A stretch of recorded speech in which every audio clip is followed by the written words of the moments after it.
semana passada, deu lugar à celebração do batismo do Senhor. E a nossa liturgia de hoje é uma continuidade, traz aspectos muito interessantes que aprofundam ainda mais o mistério celebrado na solenidade do domingo passado. Na primeira leitura do profeta Isaías, nós vemos o homem cego. Isaías que, assim como João Batista, veio preparar o caminho do Senhor, para que quando Jesus viesse, as coisas estivessem mais no seu devido lugar e assim Jesus pudesse com mais eficácia agir na vida das pessoas. Então o profeta Isaías comunica aquilo que o Senhor Deus disse a ele. É uma visão espiritual, é um dado espiritual. O Senhor Deus me diz, e ele explica pela profecia o que haverá de acontecer. E no versículo 6 da primeira leitura ele nos ensina que não é suficiente apenas esperar o Senhor e ser servo do Senhor, mas é preciso esperar o Senhor, ser servo e buscar a salvação para si e para os outros. Então, quando o Senhor vier, diz Isaías, o adore, o ame, o louve, mas além de buscar para si a salvação, sendo servo de Deus, faça essa salvação chegar a outras pessoas. E a pregação dos profetas foi chegando a cada dia mais pessoas. E o salmista de hoje já é um retrato disso, quando ele diz: eis que vem o Senhor com prazer fazer a vossa vontade. As pessoas, as nações, as regiões, as tribos já começavam a louvar a Deus e fazer a sua vontade a partir das profecias que Isaías e outros profetas, mas sobretudo Isaías, tinham falado do Senhor. E quando encontrassem o Senhor, iriam fazer a vontade dele para sempre. A segunda leitura de hoje é uma leitura bem interessante, que é já no Novo Testamento, leitura da primeira carta de São Paulo à comunidade de Corinto.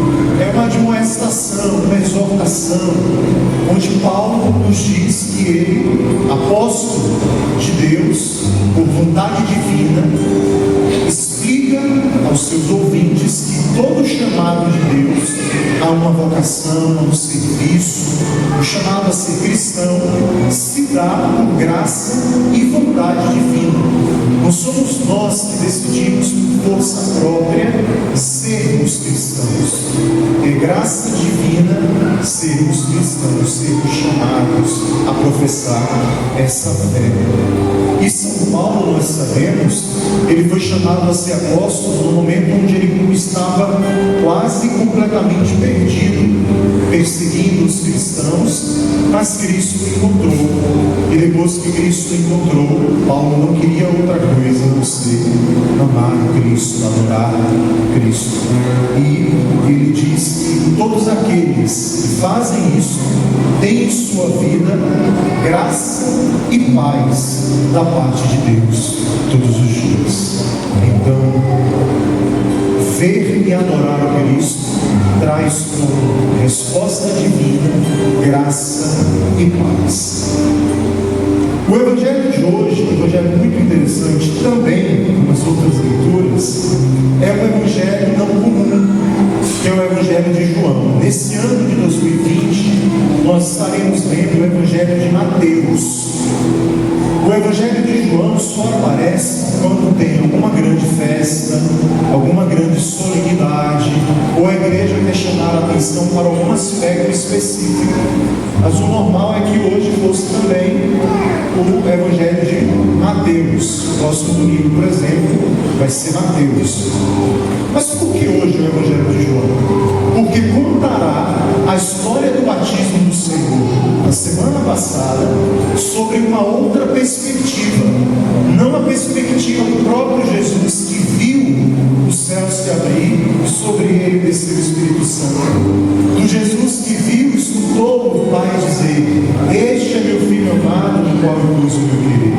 Agora a perspectiva, ela se volta para a figura de Paulo. É Paulo quem conta o seu olhar e dá testemunho sobre aquele acontecimento que marcou a vida de toda a humanidade.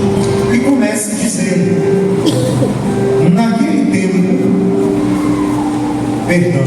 Paulo é a segunda leitura, João. Naquele tempo, João viu Jesus aproximar-se dele e disse: eis o Cordeiro de Deus que tira o pecado do mundo. Então João estava lá, batizando na água, como era comum. E ele começa a contar agora o que ele viu.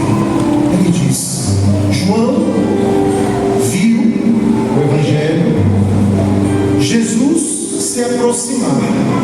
E quando Jesus se aproximava dele, ele exclamou com alegria: olha, é o Cordeiro de Deus, aquele que tira o pecado do mundo. Sabemos que João Batista é 6 meses mais velho que Jesus. E esse foi o primeiro encontro de fato entre João e Jesus. O primeiro encontro foi nas barrigas ainda, de Isabel e de Maria, quando a Virgem Maria visitou Isabel. Então, encarnado, João ainda não tinha visto Jesus, mas ele foi conduzido por Deus a entender quem era Jesus. E aí, ele, não tendo visto Jesus, quando viu pela primeira vez, teve certeza: olha, é Jesus, o Cordeiro de Deus. Então, de onde vem essa autoridade, essa capacidade de discernimento de João? A vida dele de oração e a comunhão com Deus. Ele estava para fazer a vontade de Deus. Aí ele continuou dizendo: dele é que eu disse: depois de mim vem um homem que passou à minha frente, porque existia antes de mim. Jesus passou à frente de João, porque João, ele nasceu primeiro, mas Jesus já coexistia antes de João, na vontade de Deus. Então, enquanto nascimento, João é primeiro, mas enquanto coexistência, Jesus é mais velho. Deu para entender isso? Sim? Ele existia antes de mim, ele coexistia em Deus e se encarnou. Eles eram primos, João e Jesus. Também eu não o conhecia, mas se eu vim batizar com água, foi para que ele fosse manifestado em Israel. Então, quando João batizava com água, ele aproveitava a oportunidade para dizer: eu hoje estou te batizando, mas virá aquele que batizará você não só na água, mas no Espírito Santo. Então ele batizava com água para preparar as pessoas de que viria o batismo de Espírito, o batismo como manifestação de Jesus. Porque Jesus vai dizer que quando ele fosse para junto de Deus, ele enviaria o Espírito Santo. E é interessante que o batismo de Jesus, ele lavou todos os nossos pecados. Quando Jesus mergulha naquela água, que foi o batismo por imersão, morre o antigo Adão e com ele o pecado de Adão, e nasce para a humanidade a possibilidade de salvar-se. Então Jesus é batizado para vencer a morte. Então ele prefigura nas águas do batismo o nascimento de uma humanidade nova. A humanidade até o batismo de Jesus era uma. Depois do batismo de Jesus, a humanidade é outra. O ritual do batismo tem: pelo batismo prefigurastes o nascimento de uma nova humanidade, que é a humanidade batizada em nome do Pai, do Filho e do Espírito Santo. Muito interessante isso, o mergulho regenerador de Jesus, porque é o corpo dele, de homem, mergulha para a humanidade inteira.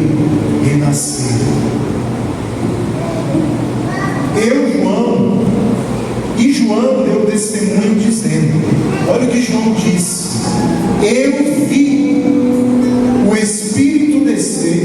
como uma pomba do céu e permanecer sobre ele. Não era mais Jesus que falava, era João, com muita autoridade, disse: eu vi também, porque Jesus já tinha dito isso. E João disse: eu vi o Espírito Santo descendo sobre ele e permanecendo sobre ele. Algo de muito interessante aqui. O Espírito Santo que veio sobre Jesus e permaneceu nele, fez de Jesus o ungido, o Cristo. Nós recebemos o Espírito Santo no dia de Pentecostes, mas o Espírito Santo em nós é diferente, é o mesmo, mas é diferente da ação do Espírito Santo na vida de Jesus. O Espírito Santo na nossa vida, ele vem em Pentecostes, vem no nosso batismo, vem quando clamamos o Espírito Santo, vem quando recebemos o sacramento do Crisma, vem quando celebramos a ordenação sacerdotal, quando celebramos o matrimônio, quando confessamos os nossos pecados. O Espírito Santo vem. Mas quando nós nos afastamos de Deus pelos nossos pecados, o pecado ocupa um lugar que é do Espírito Santo. Então, a importância de clamar o Espírito Santo, nossa de cristãos, é para que sempre haja esse renascimento, sempre aconteça esse renascimento espiritual, vindo do Espírito Santo. Na vida de Jesus, o Espírito Santo veio uma vez, uma única vez. Por isso que nós não somos Cristo, nós somos cristãos. Ele é o Cristo, Ele é o ungido. Nós recebemos a unção. Então, recebemos a unção, nós podemos perdê-la pelos nossos pecados.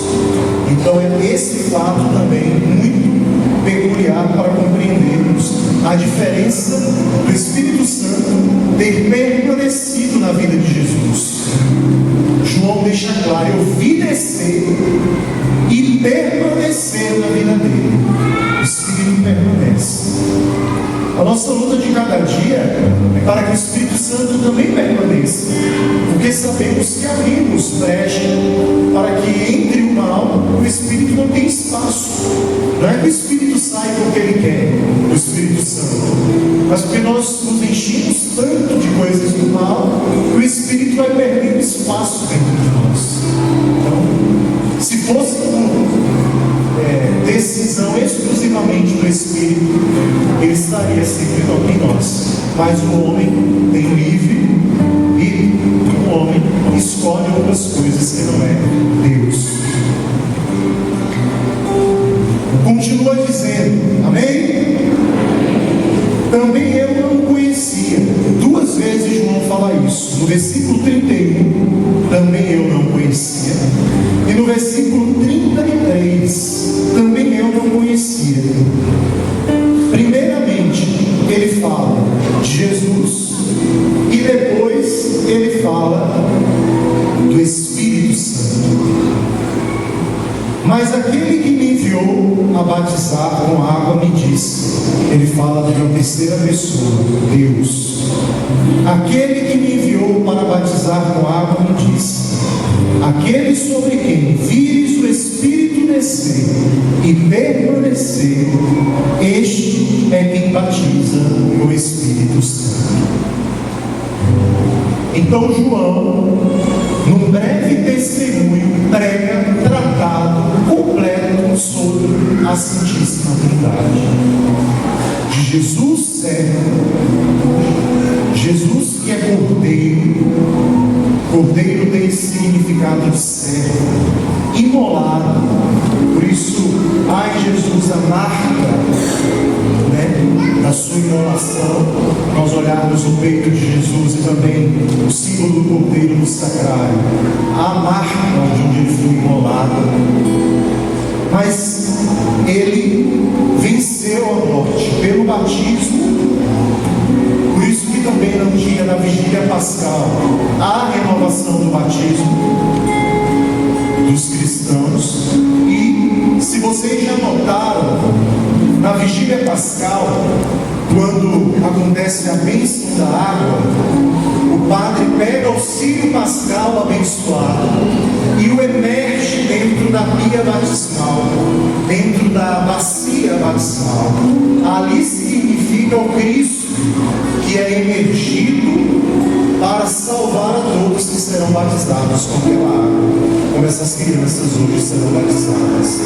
Então, o batismo de Cristo na vigília pascal é renovado para salvar e continuar salvando a humanidade. Então, o tema de hoje é o tema do Cordeiro que, sem mancha alguma, quis purificar não a ele, mas purificar a humanidade. Sem culpa alguma, se imolou para que a humanidade pudesse vencer a morte. E o Espírito Santo, permanecendo na vida dele, o torna ungido, para que todos aqueles que ele encontrasse e tocasse, ou falasse alguma coisa, ficassem curados. Como, por exemplo, o homem apareceu para Jesus essa semana e disse: Senhor, se queres, podes curar. Jesus disse: eu quero, fica curado. Então é essa autoridade de Jesus, constituída nessa permanência do Espírito Santo na vida dele. Todas as obras que nós podemos realizar como cristãos são realizadas pela permanência do Espírito Santo de Deus em nossa vida. Jesus disse: eu quero, fica curado. Mais do que isso, levanta-te e anda, porque ele era paralítico. Desceram ele sobre o telhado, abriram o telhado da casa, desceram o homem na cama. O homem disse: Senhor, se queres, pode curar-me. E aí os fariseus questionaram Jesus: mas como pode você fazer uma blasfêmia dessa? Aí Jesus disse: eu faço ainda mais, para você ver que não é blasfêmia. Eu vou dizer para o paralítico: levanta-te e anda. O paralítico se levantou, carregou a sua cama. Porque uma pessoa que é paralítica, ela fica sem forças. As pernas, ou nas mãos, ou nas duas, porque é paralítica, ela fica sem o movimento dos nervos, o músculo não funciona. Jesus falou: levanta-te e anda. E aquele paralítico pegou sua cama, colocou aqui embaixo do braço e foi para casa. É o poder regenerador de Jesus Cristo. Então essa permanência do Espírito Santo, esse domingo, ele é o domingo que dá expressão ao batismo de Jesus. Por que Jesus foi batizado? É uma explicação de quem está vendo de um outro ângulo o acontecimento e diz: foi por causa disso, por causa disso e por causa disso. Continuo. Aí João termina dizendo: eu vi e dou testemunho, este é o Filho de Deus. A importância do testemunho de João para os posteriores, ela é de uma forma especial, muito precisa, porque João foi o primeiro a avistar Jesus. Este é o Filho de Deus. Foi o primeiro a ver o Espírito Santo descendo sobre a vida dele, e foi o primeiro a testemunhar: este é o Filho de Deus. Como João, eu faço uma pergunta para vocês. João, ele estava cumprindo os seus ofícios a cada dia, e ele viu Jesus. Como eu vejo aquelas pessoas ali, ele viu, e de longe ele exclamou. Hoje nós podemos ver Jesus? Sim ou não? Quem acha que sim, levanta a mão. Podemos ver Jesus hoje, sim ou não? Quem acha que sim, levanta a mão. Quem acha que não? Não pode ficar sem votar. Tem que votar o sim ou não. Vou perguntar de novo. Quem acha que sim, sim, podemos ver Jesus hoje? Levanta a mão. Quem acha que não podemos ver Jesus hoje? Levanta a mão. Vê como João Batista viu. Só vocês? Vou perguntar mais uma vez. Podemos ver Jesus como viu João Batista hoje? Sim, levanta a mão. Ok, não. Aumentou o número de não. Convenci vocês a acreditarem. Mas claro que podemos ver Jesus, mas de outra forma. De duas maneiras. A principal delas é a Santa Missa. Quando o sacerdote diz: eis o Cordeiro de Deus que tira o pecado do mundo. E o que é que nós dizemos? Senhor,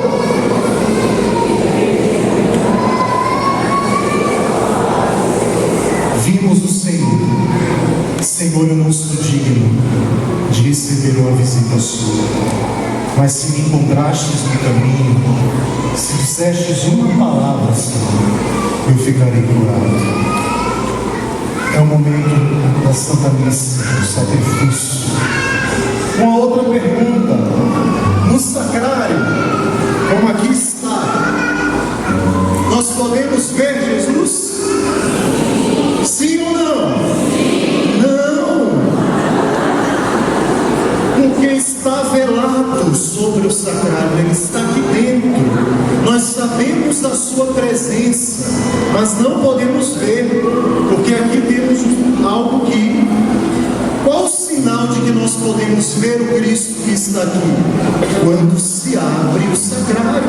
Por isso que os ministros vêm aqui e se ajoelham. É o momento da adoração. Então, o segundo momento que podemos ver o Cristo é no ostensório, quando Jesus se mostra na adoração. Então, mesmo o altar da Santa Missa é altar da adoração, porém no ostensório tem um vidrinho que nos permite ver. No sacrário não. O sacrário tem o formato de um útero. Então o útero guarda. Então nós sentimos. João Batista, quando sentiu a presença de Jesus no ventre da Virgem Maria, ele pulou de alegria, mas ele não viu Jesus. Ele sentiu a presença. Nós, quando entramos na igreja fora da Santa Missa, nós não vemos Jesus. Nós sentimos a sua presença e o adoramos. Vinde, adoremos. Venite, adoremos. Então, o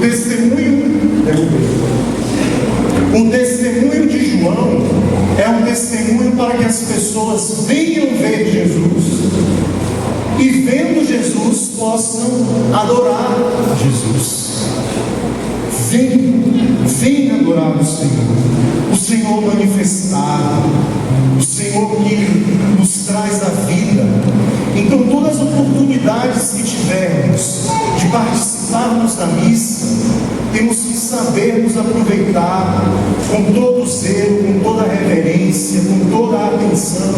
Porque quando escutamos isso, meus irmãos, eis o Cordeiro de Deus que tira o pecado do mundo, está diante dos nossos olhos, o mesmo Jesus que viu João Batista, o mesmo Jesus que viu aquele paralítico descer do telhado da casa, o mesmo Jesus que no poço de Jacó curou aquela mulher, Jesus que encontrou Paulo no caminho de Damasco e disse para Paulo: Paulo, não persiga mais os cristãos.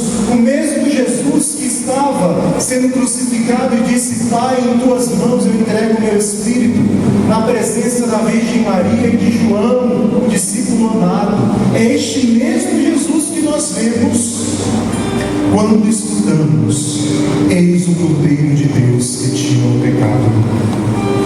É o momento mais sublime, no momento que nós estamos ajoelhados ao toque do sino, que já aprendemos. Já aprendemos sobre o toque do sino, porque tocamos já essa missa? Já. Se não, fica para outra ocasião. Nós ajoelhamos na hora da consagração ao toque do sino, que é o momento em que o Espírito Santo vem. Então o sino toca, o Espírito Santo vem, porque o céu está aberto. Vi o céu abrir e sobre ele desceu o Espírito Santo. Nessa hora que nós nos ajoelhamos. E o sino avisa, o sino dá o sinal. E esse por fim, porque eu já estou cansado.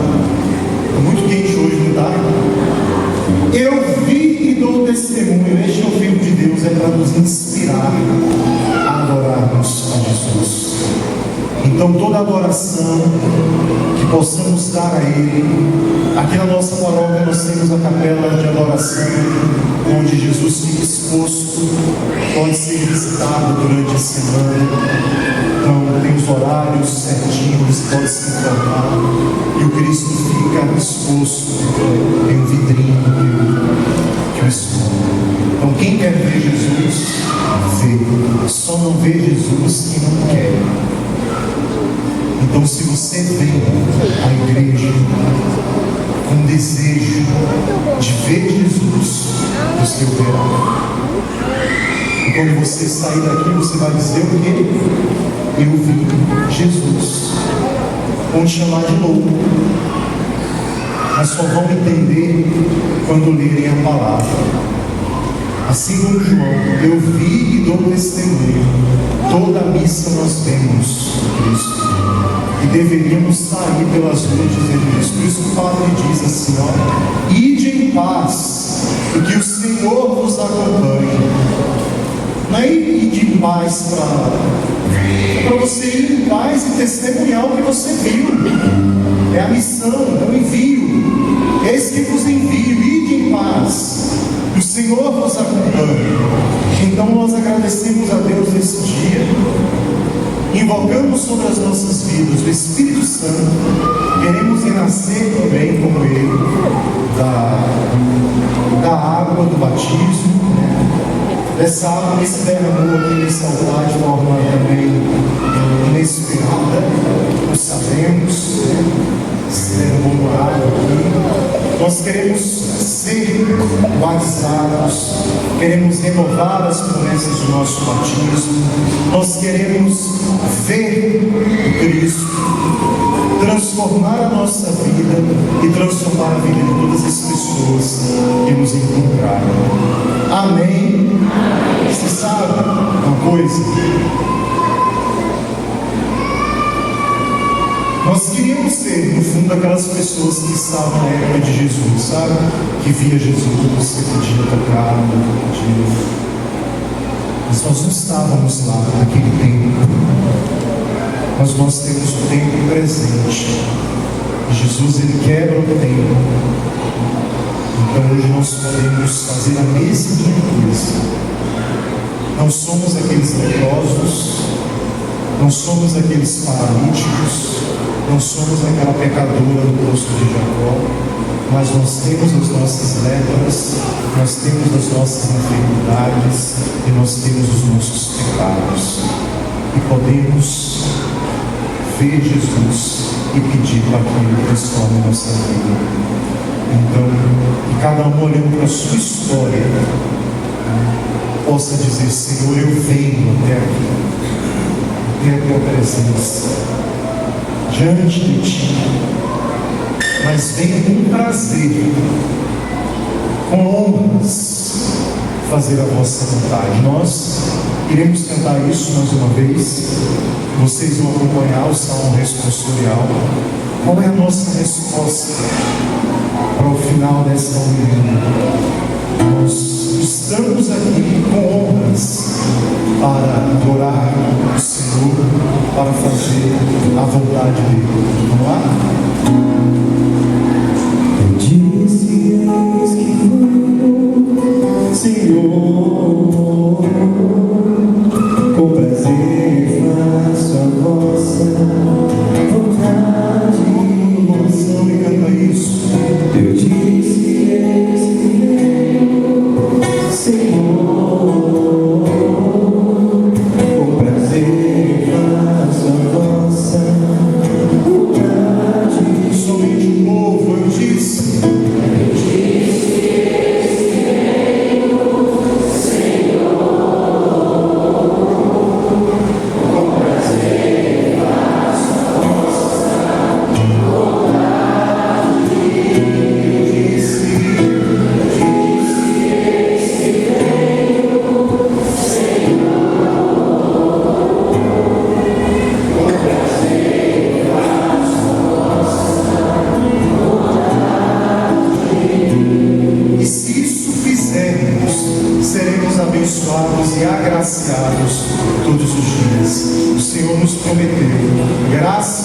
paz a todos aqueles que o buscassem de coração aberto. Eu tenho certeza que todos nós estamos aqui para buscar a Jesus de coração aberto. Então a todos eu desejo graça e paz da parte de Deus. Louvado seja o nosso Senhor Jesus Cristo. Sua glória, Professemos a nossa